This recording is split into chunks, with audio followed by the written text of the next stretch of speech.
আসসালামু আলাইকুম রহমতুল্লাহ। আবারও আসলাম আমি আপনাদেরকে দু একটা কথা বলার জন্য। এই যে আপনারা যারা বলেন যে আমি নামাজ না পড়লেও কি হবে, আমি আল্লাহর ইবাদত না করলেও কি হবে, আমার ইমান ঠিক আছে। আচ্ছা, আপনার কথাই মানলাম যে আপনার ইমান ঠিক আছে। আসেন এবার আপনাকে দিয়ে এই প্রমাণ করে আমি দেখাই আপনার ইমান ঠিক আছে না খারাপ হয়ে গেছে। আপনি নিজেই 1 সপ্তাহ 10 দিন নিজের দাঁত ব্রাশ না করে দেখেন তো আপনার দাঁত ঠিক থাকে ঠিক থাকবে না।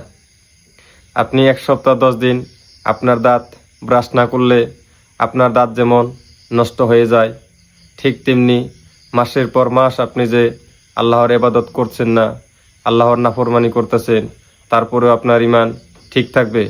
এটা কোনো সত্য কথা হলো? এটা জিন্দিগিতে হতে পারে না।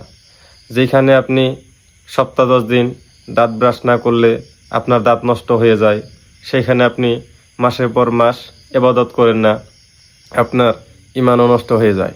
সেই জন্যই বলি, মানুষের কাছে মিথ্যা কথা বলিয়েন না। আর আপনি ইমানের শাখা বোঝেন, আপনি যদি ইমানের ছোট্ট শাখা বুঝতেন তাহলে আপনি মানুষকে বলতেন না যে আমি নামাজ না পড়লে কি হবে, আমার ইমান ঠিক আছে। আপনার যদি চুল পরিমাণ ইমান ঠিক থাকতো তাহলে আপনি মসজিদে আল্লাহর ইবাদত করতেন, নামাজ বন্দী করতেন। রাসূল সাল্লাল্লাহু আলাইহি সাল্লাম বলেছেন, ইমানের ছোট্ট শাখা হচ্ছে রাস্তা থেকে কষ্টদায়ক জিনিস সরিয়ে ফেলানো। আপনার দ্বারাই তো আজ পর্যন্ত তেমন কোনো কাজ হয় নাই। আপনি পারলে আরও মানুষের রাস্তা বন্ধ করেছেন, মানুষকে রাস্তার মাঝে কষ্ট দিয়েছেন। আপনি তো আজ পর্যন্ত মানুষকে কোনো ভালো রাস্তা দেখান নাই।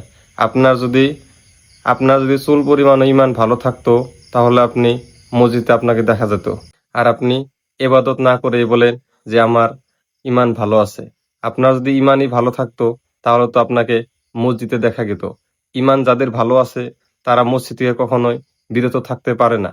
আপনারও যদি ইমান ভালো থাকতো তাহলে আপনিও মসজিদে আসতেন।